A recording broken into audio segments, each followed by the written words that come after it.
on Zoom. Yep, went up to 4. Jennifer Mack, Terry, and Will Croft. Great, it's good to see you also, Zoomers. We're glad you're with us.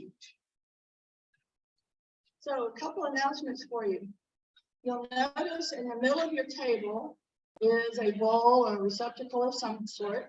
And today starts our membership campaign. And we've talked about this a few times, but in the receptacle on your table are blue index cards. And this membership campaign is a strategic effort to enhance our club's ability to offer service to our community while we're also having fun. So the blue index cards reflect classifications or career paths that are not currently represented on our membership roster based on the classifications that are listed in DECPD. The intent of the cards is to spur discussion amongst our members about possibilities for potential new members. Now, we're not interested in just growing numbers. We're interested in finding potential new Rotarians that would make good members for our club. So not just numbers, but people that we think would be valuable members of our club and help our club fulfill its mission of providing service to our community. There will be more cards out there next week also. And I know that you're looking at some of those cards and you're saying, what in the world is an animator? What's a digital reality person? So there are some of the newer career paths that are out in the world these days. And no, I don't know how to be an animator, so I would not qualify as an animator. But there are some tried and true ones, but there are also some of the different career paths that are currently out in the world. And remember, we are looking to diversify by every conceivable way we could diversify, by gender, by race, ethnicity, age, everything. So use your imagination. So the intent is to spur discussion there. If you think of someone that fits the description on the card, please make a note of that person's name, any contact information you have. Maybe you know where they work, maybe you do know their phone number or their email address, but give us something to go with that the membership committee can follow up on. And then if you will, also please put your name there so that we know who to contact to actually ask for more information. So this will not be the only day you see those cards on your table. You'll see them again next week, but the lifeblood of a club is its membership. We can't provide service to our community if we don't have members. So this is an attempt to expand our membership in a thoughtful, strategic manner so that we are stronger and we can be better partners with our community going forward. So I'll appreciate very much your participation in our effort here. So if you have any questions, be sure to see me after the meeting so we can talk about it, okay? All right, pop-ups, Judy Matheny.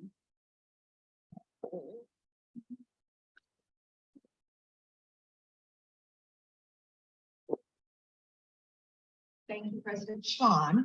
You'll notice on your table another sign-up sheet, and that's for the blood drive. It's going to be next week, and it's the big red blood mobile. We'll be pulling up outside of here to Tijuana. They pull up between 11 and 11:30, so people can get here early to donate and have the opportunity to sign up on that sheet.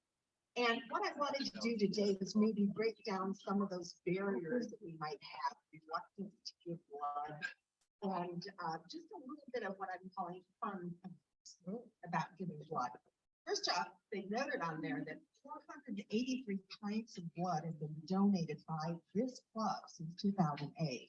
So if you haven't given yet, know that a whole lot of people have gone before you. If you have high blood pressure, can you give blood? You can give blood if your systolic will be below 180 and if your diastolic is below 100. Okay. low, there's no problem at all. You can give blood, but if you might want to give yourself a little bit of time afterwards to review. If you have diabetes, if you have type 1, which is kind of equated with the childhood diabetic, and you take insulin for it, or if you're type 2 with insulin, if you're under control, you can do that, which means if your blood sugar numbers aren't normally like really crazy high, but are more normal. If you are fit and in good shape, under control, a type 2, yeah, you can give blood, no problem. If you have the cold or flu, a lot of us have that recently. If you're having a fever, you need to wait until several days afterwards. And also too, if you've got kind of a bad cough, so don't give it that time. If you're on antibiotics, wait until you're after the regimen. If you're age, there's no top to the age. Yay. But 17, you can't give until you're 17 or above. If you're 17, you can give for your own surgeries or whatever. I didn't know that. I thought that was interesting. If you have heart conditions, even heart bypass surgery, whatever, they say wait for 6 months and then you can give one. So you're kind of all good to go. If you have a pacemaker, you want to make sure that you're between 150 and 100 beats per minute. Pacemaker, sure, you can go do it. And weight, this one was never brought up to me. I never understood this, but you must be at least 110 pounds. I don't think I was ever, I think I went from 50 pounds to 125, like 54 night. So anyway, and then also the types of blood. What is the most in demand? The most in demand is O negative. Some of you may have known that, but only 7% of the population have O negative. And the reason why it is so necessary is because it can be given for its universal blood donation type. Okay. O positive is also the most in demand too. And a lot of us have O positive, and then A's and B's. And why do we give blood? Because everybody needs it. We're always in need here in Jacksonville. And we do think about it in the times of crisis, you know, in response, but very honestly, on a day-to-day basis, it's one way to be very, very noble and be very, very helpful. So please sign up, and I'll just take a short time once you're here next week. Thank you.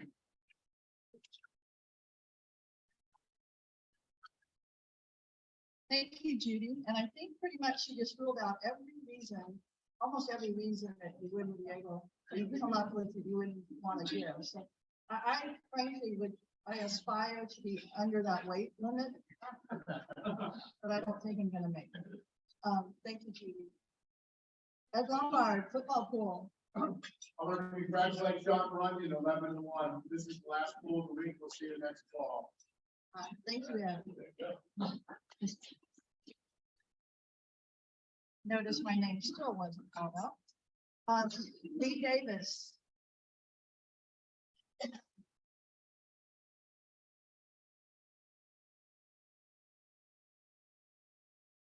Thank you very much, President Sean. So happy to see all of you here today. I wanted just to reach out and let everyone know that we're starting our new year with our socials.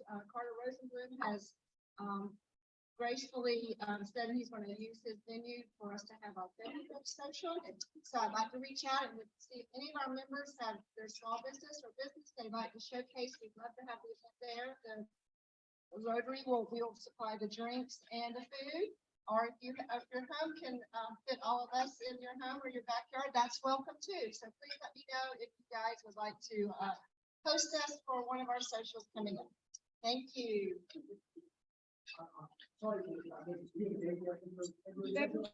I gotta look at the calendar real quick, but Okay, so I think the question was what the date is in February, and Lee will let us know. Thank you, Lee. Last but not least, there'll be a board meeting immediately following this meeting today. But any other pop-ups that I have a note on? Great, thank you. All right, so Randy Thornton's going to bring our family of Rotary this up.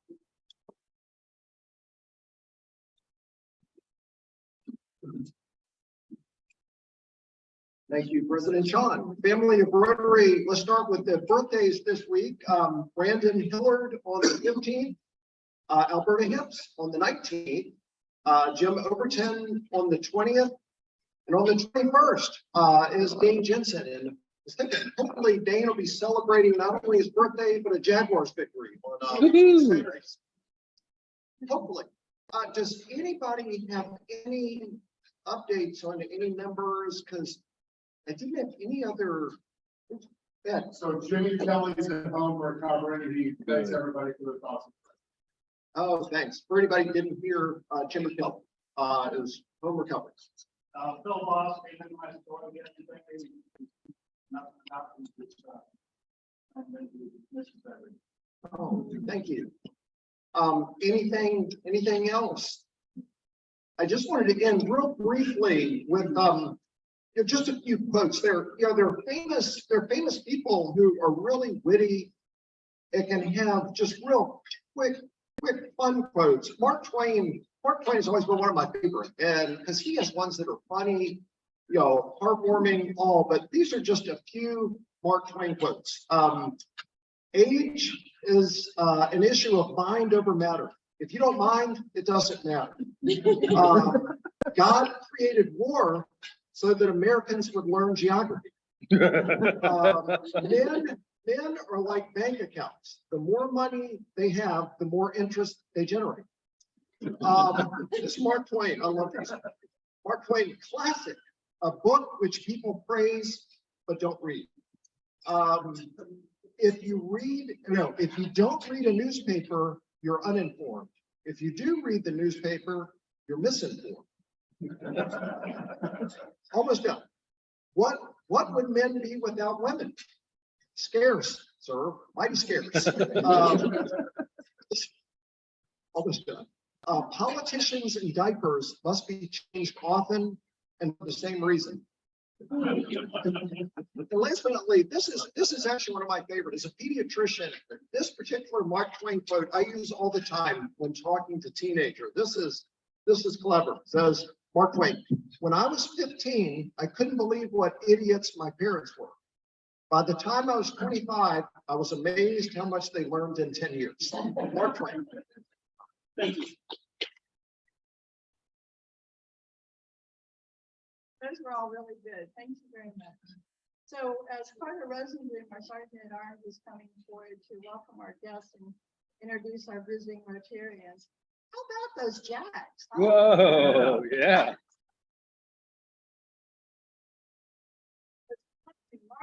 On that. So go Jacks. I hope they must be pardon. Thank you, President Sean. It's a great Mark Twain quotes. I don't know if we can ever get enough of them. I'd like to start by introducing our visiting Rotarians today. Allie, one of our newest members, has a visitor. Hi, everybody. So I'm introducing today my manager. Her name is Vivian. She's been working with WRH Realty for 7 years now. And she was just fascinating to know about the club, so she's here today.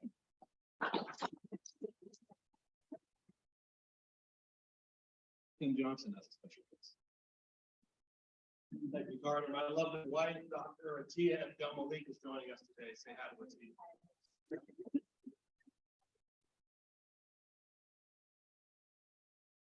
And President Sean has met us.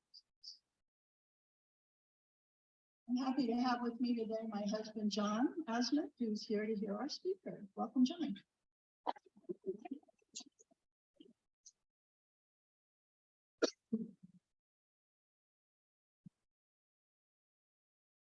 So if you're here last week, we were talking about the first Rotary Convention and how it's going with some of the events that went on.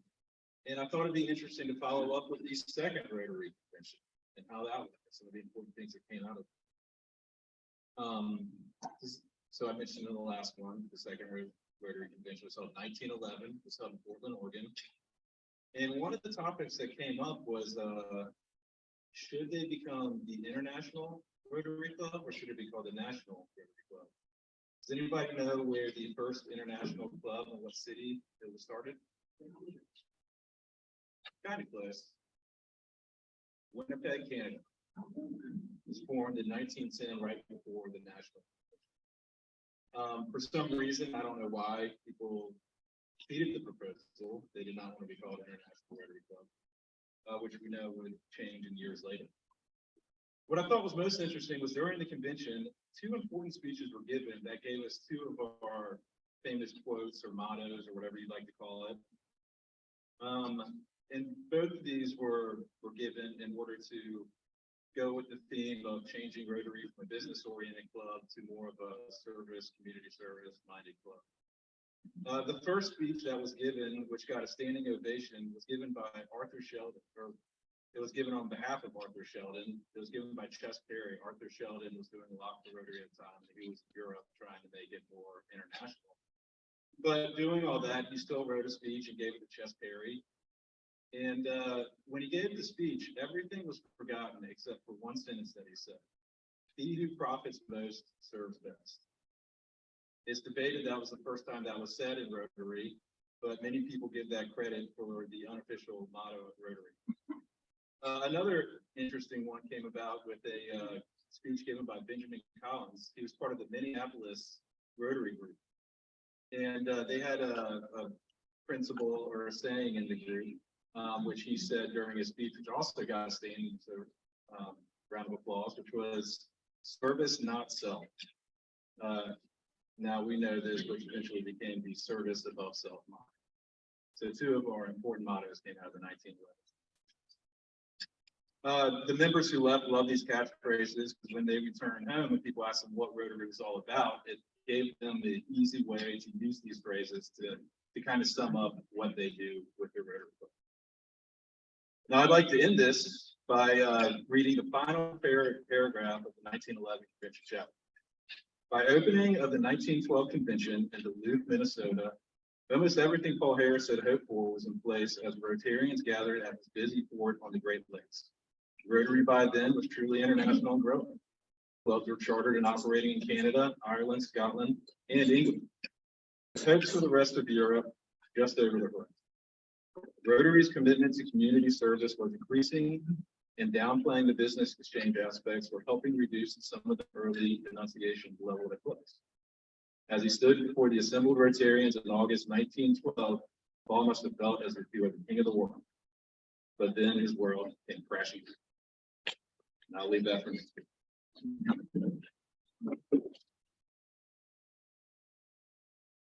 Bring Dan here to introduce our speaker today.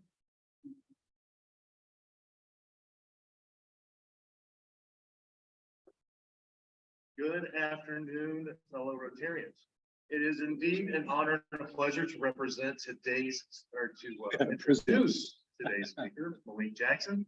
Malik is an associate in Smith Holsey UC's Litigation and Sports Litigation Counseling Department.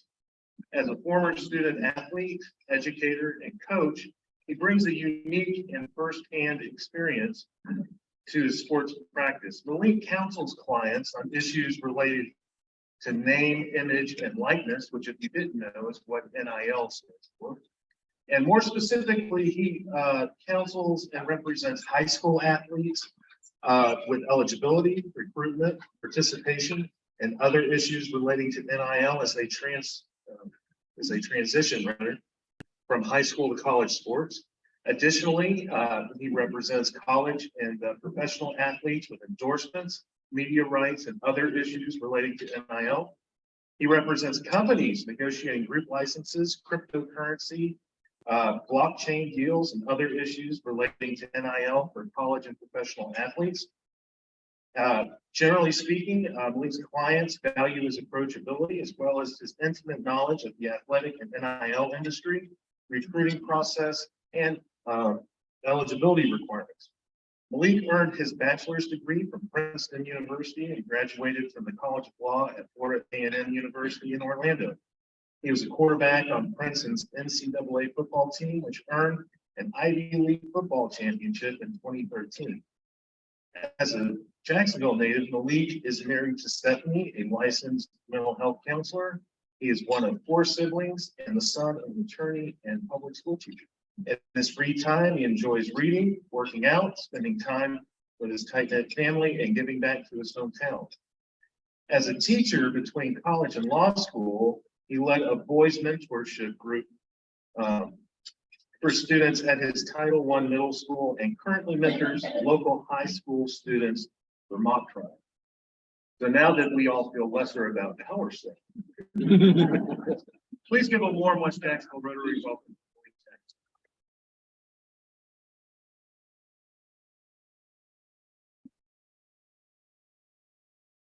Malik Jackson. Malik, you're gonna have to pick it up. Just go ahead and take it out of there and hold it up close.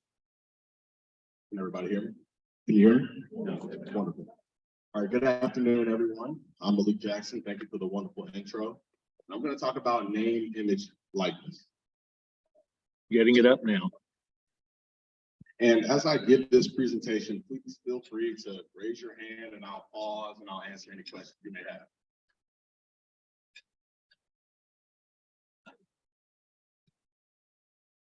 Wait, one. I've lost my pointer. Man, come on. quit screwing. Wonderful. You heard some of my background, and I also coached middle school football. So really into the athletic space, kind of from the player side, the coaching side, and now on the legal side, did I do it? Nope, I'm trying to get it back to the folks at home to do it. Just chat with the members for a minute. But yeah, that's pretty much how it's going. Before I get started, does anyone have a question or a certain topic that they're interested in about NIL? I know you Gators have probably been paying attention to the news about the quarterback, Rashad, and some of what's going on with that, but I'm here to answer the questions you may have. NIL is world breaking for college athletes. It's something I didn't have an opportunity to take advantage of when I was a college athlete, but it's really providing different equitable access to college athletes.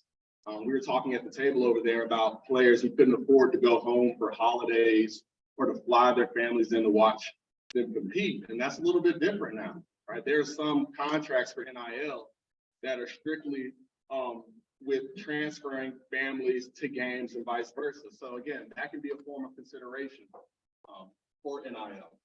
Back to the presentation. So that's the state law over there in the far right. And I wanted to put kind of the purpose behind the statutory law, 1006.74 Florida statutes. And it says an athlete, a student athlete, an intercollegiate athlete specifically, has a right to control their NIL. So that's their property interest, their liberty interest. And not only under Florida statutory law does an athlete have the ability to control their NIL, but that athlete has the ability to affirmatively stop others from using and appropriating their NIL. So that's the right of publicity and the right of privacy. Those are the glory days. I didn't play much. I had microfracture surgery. It was a great time. I loved Princeton. But NIL is something that would have enabled me to have side gigs where I would have coached players one-on-one, right? Because a lot of people want to be coached by D1 athletes. But now I know players are taking advantage of that. So a little bit of the timeline over here. So the California Fair Pay to Play Act was the first NIL bill passed by a state in the United States. But California's law was going to go into effect at a later point. So it wasn't going to go into effect the next year. Florida, we decided to leapfrog. And it's kind of our personality. We're going to get in there first. And so California passed their law first, but Florida, we said, we're going to make ours effective first.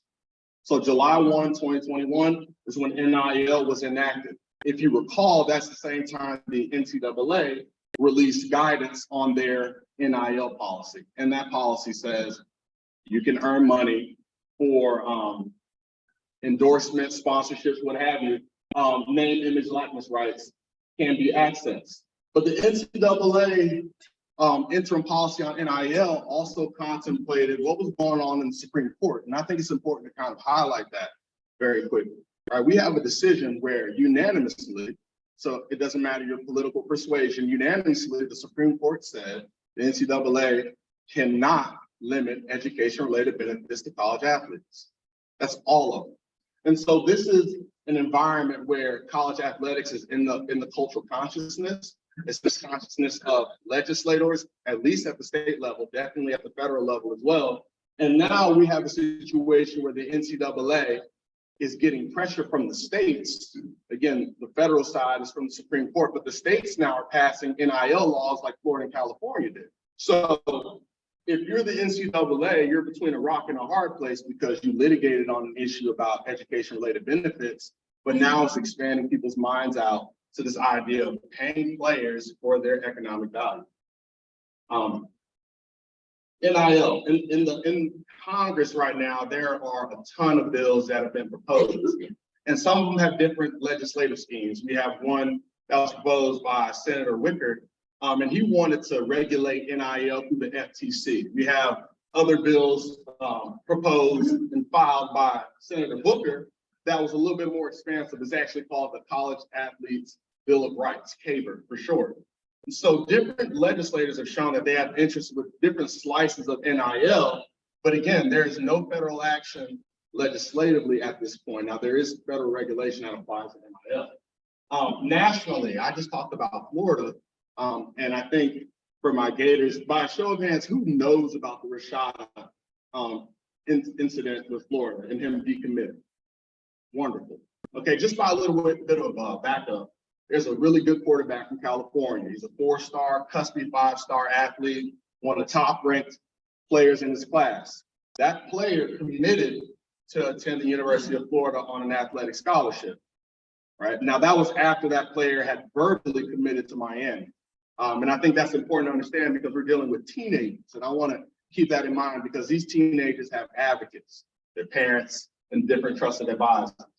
This athlete committed to the University of Florida, and upon his signing on the first signing day last year, Gators were pretty excited because we were able to flip a commitment we thought Miami had.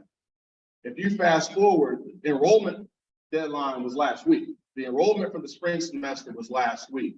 The plan was for that player to enroll at the University of Florida in the spring semester as an early enrollee. The player never enrolled. And so through all of that, the public found out that there is a reported $13 million NIL deal that was offered to that student athlete. And so I just want to pause there, and I'm going to get back to the slide, but think about $13 million being a legitimate negotiating point, right, or a deal point for college athletes now. And this is not an NFL quarterback. This is not Trevor Lawrence. This is a high school athlete, okay? But the main point for NIL is protecting eligibility. So even with all these NIL machinations, what I focus on with my practice, what a lot of companies just are. With all the different colleges like the Gators like this, wasn't it believed that NIL was not supposed to be used for recruiting purposes, but only to go to the next once they enroll? So that's two tiers. One, under Florida's law, it is unlawful to use NIL to induce a player's enrollment. That's an inducement. So that's unlawful. Now, we can have another conversation. We don't have enough time about enforcement of the laws and, what state attorney is gonna, litigate against the Gators football team, but we can have that conversation, but that's the law. So the law as it is you can use inducements. The NCAA recently came out with guidance that parses out prospective athletes versus current student athletes, and there's a difference. Rashada is a prospective student athlete, right? These other players, they are current student athletes, so there's a different framework for that. So an inducement, if it's substantively the exact same content for a current athlete, may not be an inducement for a prospective athlete. So again, yes, spatially, you cannot use a deal, say, hey, if you attend this school at this time, or you get this many points, you get this deal. No, that's impermissible under Florida's law. The issue is, of course, with enforcement, and I can tell you nationally, because we are fragmented in Illinois, they amended their NIL law. They actually had an executive order first. The governor passed an executive order, and then they they enacted their executive order. They touched up some language within it. But what was very interesting about Illinois' law, which is different than ours, in Illinois, universities are permitted to facilitate NIL deals. So the Rashada situation where the media is reporting that there was some level of coordination between the Gator Collective and maybe athletic employees or agents, again, that wouldn't be an issue under Illinois' scheme because it's permitted. They are literally saying we can facilitate deals. So the NCAA has gone hands off. They've gone hands off. So in year one, most deals are 3 or 4 figures. And the NCAA expected that, and most people expected that. Now, in other sports, football, I like to use that as an example. Even though athletes can earn money for their jerseys, we're still talking about less than $10 of value, right? Less than $5, really, for an $140 jersey. But they're now in the piece of the pie. So it's a question of expanding, I guess, their interests. Kansas, right? They valued their NIL about a year ago at $381,000. And that was interesting because that was aligned with them winning the March Madness. But I've come up with an acronym, and it goes to the question I had over here. And I tell companies that we work with, athletes, families, avoid pay for pals. And it's really easy, it rolls off the tongue, but pay for play, performance, participation, attending, leaving, or staying out of school. That's it. So if you can focus on those letters and keep that in mind, you will not have an issue with NIL. But the problem is when you have a contract term that's predicated on how well you perform, or it's predicated, say you will get this consideration upon your enrollment. Well, that's ipso facto. It is what it is. That is pay for play. That is pay for play. So disclosures, FAMU, UF, UNF, FSU, and Miami. I want to bring those all up. I'm bringing up UNF because they're in town. I'm bringing up FAMU because I'm a Rattler, and they're also in the HBCU. And so up there we have public and private, and I have an HBCU listed. Miami is a private school. So Miami has a different regulatory scheme than even the University of Florida because they're, again, a private school, right? The State Board of Education over junior colleges and the Board of Governors over our higher educational institutions, they can control and set rules for UF and FSU, UCF. That's totally fine, but Miami is not subject to the same rules.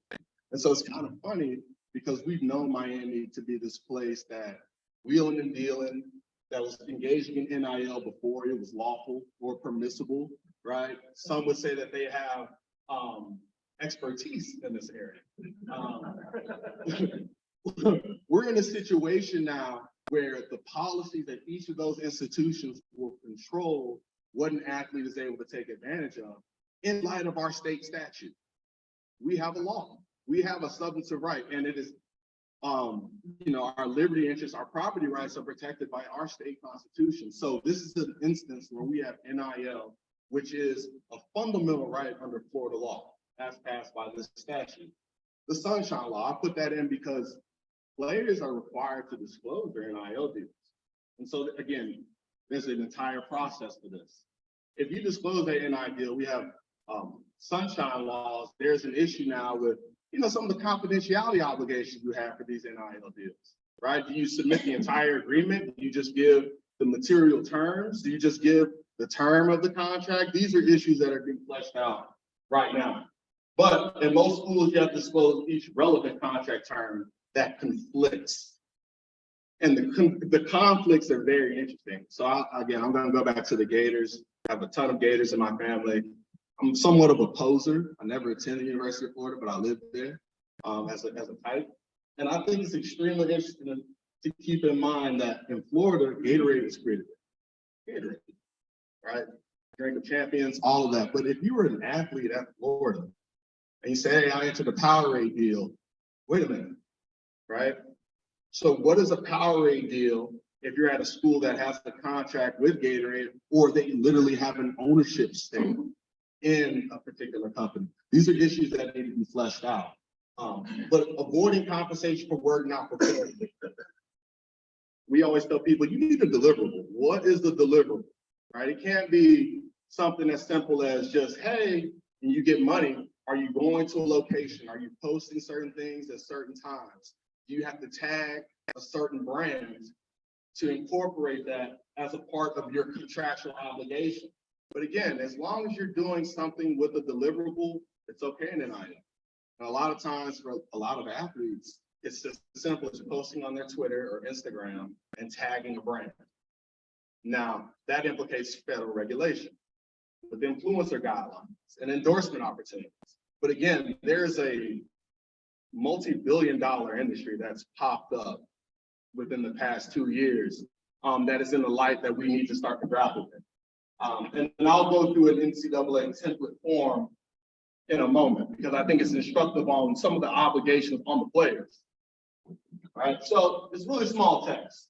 Can you move the camera? Say again, Can you move the camera? the camera's got nothing to do with that, what you're trying to do.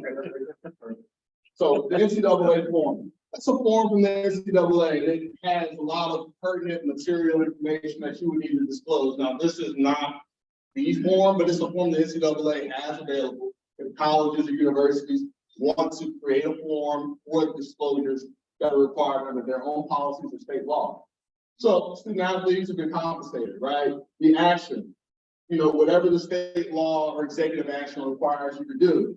Due date determined by the state law and institutional policy. What were the terms of the agreement? That's where I talk about those confidentiality obligations. Depending on the terms of your agreement, you might need to have a conversation started with the athletic program. We have this deal, we cannot file it with you all. You're a public institution, we have sunshine laws, trade secret issues, that's popping up.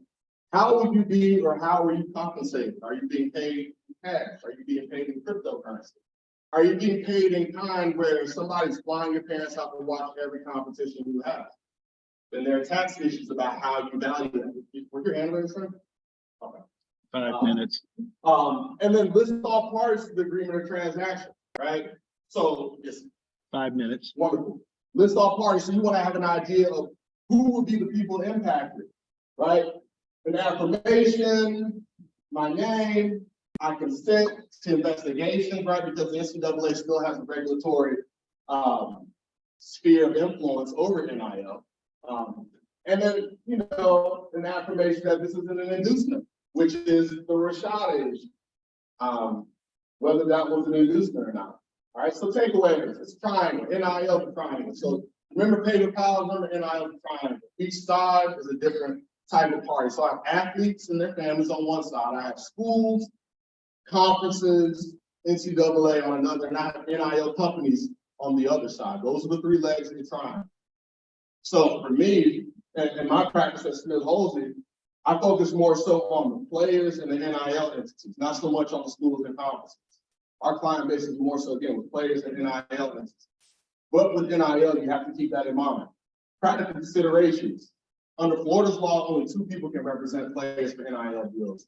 Florida barred attorneys and agents licensed with the state. That's it. All right. Underage athletes, a slew of issues for minors that enroll in college, especially with them having minority status, and needing to get those contracts, according to statute, approved by the guardianship division of the circuit court. Okay. Immigrant status, residency, that impacts tax consideration. Unaffiliated boosters, which is highlighted with the Gator Collective issue. At what point can I say I'm unaffiliated as a booster? If I donated to this school 5 years ago, 4 years ago, 3 years ago, 2 years ago, at what point can I say that we're no longer tethered so I can enter into NIL deals with the current student athlete? To be determined. Vices, always said it, NIL agreement limitations, fair competition, so no steroids, no cheating things, vices, no adult entertainment, alcohol, tobacco, business relationships. That's the Gator example, right? You shouldn't try to sign a Powerade deal if you're a Gator. You have to have some common sense about it. And then the catch-all. And the catch-all is, as long as it's not one of those 3, you're good. All right, that's a good NIL deal. Payments to tweet, taxes, rights tracking, which is very interesting with a lot of crypto components of NIL right now, where a lot of high school college athletes are interested in crypto. A lot of times we need to track how those rights are being managed. NIL laws, Florida and Georgia have state statutes. Alabama had one, they repealed it last legislative cycle. So they repealed it, they said it's actually hurting Auburn and Alabama. So they repealed their law. They said, we don't want anything on form, right? So again, we have a situation in Florida, we tried to pass an amendment. It didn't go into effect, and another proposed amendment is currently filed now. Executive orders, Ohio, North Carolina, Kentucky. I can tell you, Kentucky has enacted their executive order. They've actually made it a statute. Enforcement, immigration, NCAA uncertainty, co-branding. Again, there's just so many issues with NIL, but again, just have an idea of no paper pals until there's some sort of change. Making sure that you understand that, you know, it's a triangle. That's what NIL is about. And then minors, early enrollees, minors in Florida and California. I love to use the example of California because they have high school NIL. High school players can earn NIL money. In Florida, that's not permissible. You would not be eligible. But what about the kid whose parent is in the military in San Diego who moves to Pensacola, right? What about that kid who enters an NIL deal in California and again, they move to Florida? How do we deal with that, right? We're in the nascent stages of that. With that being said, that is my presentation on NIL. Yes, sir. Can you talk about NIL and the transfer? Don't worry about Jason. Women and star, sophomore, or junior bid, you know, or his attorney, representative bid on the transfer board for higher NIL. How does it all work? So you're not supposed to import the NCAA rules and many state laws. That would be in the bucket of my paper pals, that's the attending the school. That's an inducement. So you say, all right, I'll pay you this amount of money if you go to this school. He's in the transfer portal, she's in the transfer portal. So that's not how it should be. I can tell you informally, it's not working through that system. It's meeting with somebody, going to a dinner with them and saying, like, what does it take for this player to end up at this school? The key is making sure those conversations, they shouldn't be happening, but if they're happening, they should not involve any sort of athletic department official. It shouldn't, right? It should be standalone. And I'm saying that because, again, in Illinois, the law is different, right? Alabama, they repealed it. Another question. Did I ask you a question? Okay. Explain how the collectives work. It seems like all these schools have them now, and they have. How is the coaches or the athletic departments not involved in those collectives as far as getting the athletes? Practically, I believe most collectives have at least, you know, some point person with the school that they're trying to help. But what's happening with these collectives that are supposed to be unaffiliated with the school under Florida law, the NCAA recently came out with updated guidance, and they defined what a booster is, and a booster definition includes collectives. So again, collectives, according to the NCAA, are boosters, but collectives really are these business leaders and alums who want to have a supplemental bag to support these athletes when they get to school. The issue is making sure that the collectives don't become agents for paper pals of the school. And there's an argument whether that's happening or not. Let's just go. Yeah, it seems like it's going to lead to competitive imbalance around the country when you have different states and the teams apply different rules. Like in the SEC, is there any sense that is the NCAA lost all its power now that they can't pull that back and have national regulations? Or what's going to happen? Just, you know, if all these other states can be more freewheeling and have more opportunities, in Florida State are at a competitive disadvantage. What do you see happening down the road there? So the fragmentation piece is the NIL environment we're in. But again, I don't think we're in a place where Congress is going to pass a federal law to preempt the state laws. So with that in mind, I believe whatever state laws are passed or repealed, that's the stew. So the next piece is, okay, if these are the state laws, how do we deal with having competitive balance with the NCAA? Well, the issue is you have to beg for legislators to give you an antitrust exemption. You have to beg that the NCAA carve out protections for you as the national body for college athletics. Some people think the Supreme Court's ruling actually opens up a window for the conferences to maybe swallow the NCAA whole, right? The SEC, the Big Ten, Pac-12, ACC are setting the rules rather than NCAA. Why do we need the NCAA? So the question is, if Congress does not step in and provide protections for the NCAA, they're going to be open to so much litigation. It's going to make their heads spin. And there's some litigation already happening in multiple circuits against the NCAA. So I think it's going to be fragmented, Judge, for the foreseeable future. Yeah, for the foreseeable future. Yes. So, is there any consequence for, let's just say a player, like last year with Texas A&M, they had that legendary class.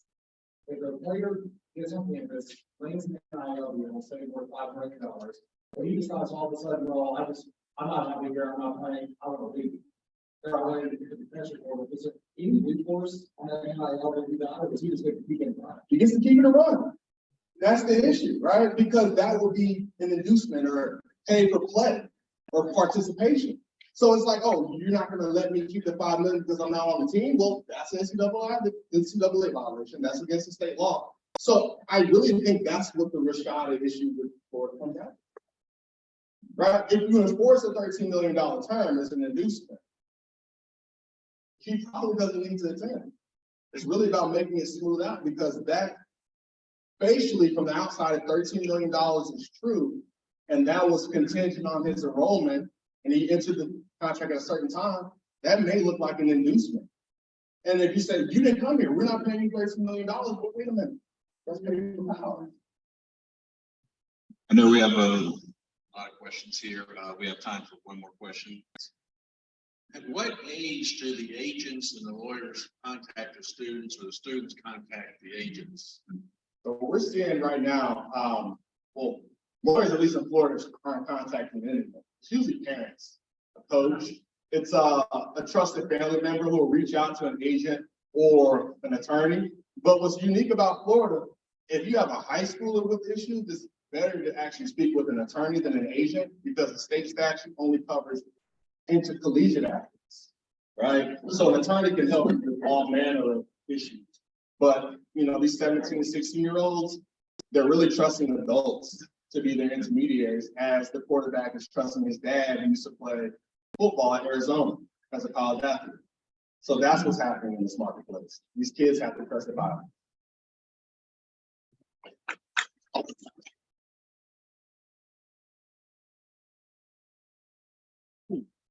Thank you so much. I, for one, just find the whole topic fascinating and had not even considered some of the things you mentioned today.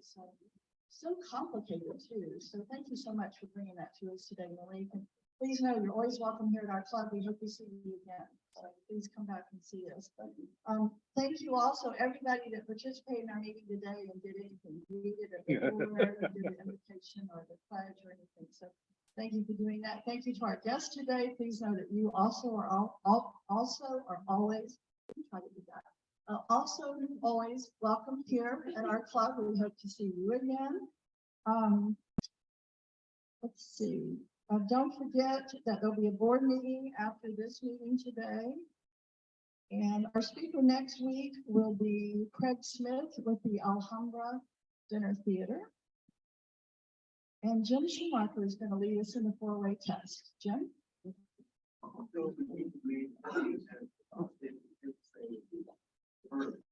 Is it the truth? Is it fair to all concerned? Will it be goodwill and better friendships? Will it be beneficial to all concerned? Thank you, Jim. And in honor of Martin Luther King this week, a quote for you to take home with you. Power, properly understood, is nothing but the ability to achieve purpose. It is the strength required to bring about social, political, and economic change. Martin Luther King Jr. And with that, I'll say imagine Rotary and have a great week. See you next week. Thank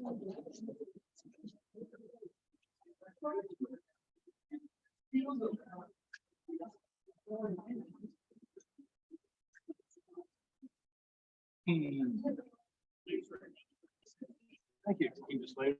I didn't turn it off. Okay. I'll get for a picture.